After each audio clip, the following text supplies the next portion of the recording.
Subscribe to Software Testing Mentor channel, learn latest technologies in software testing, test automation, testing tools, and much more. Hello everyone. In this tutorial, we will learn about issues in Jira. So what are issues in Jira? Issue is any task that you want to achieve or you want to complete as part of a project. So in software development team, you have the complete software development life cycle, and that in that life cycle you have certain tasks to achieve.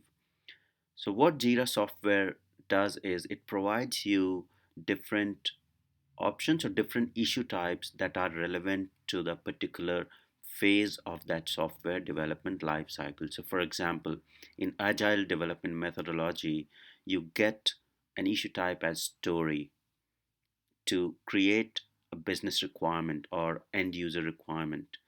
And then you have an option to create tasks. You can create a subtask or bugs, which is an impairment or issues in the software. So these are all issues in software development project. Now, if you talk about um, Jira Core, which is more relevant for the business users, so the issue type supported in business in Jira Core is task and subtask. So in any project, the issue is the task or a small piece of work that you want to achieve as part of that project.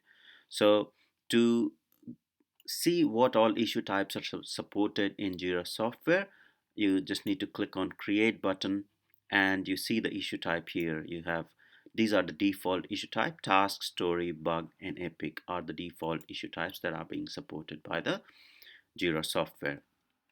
Then the other issue that is also supported is the subtask. So you can create subtask for any of these main issue types in Jira.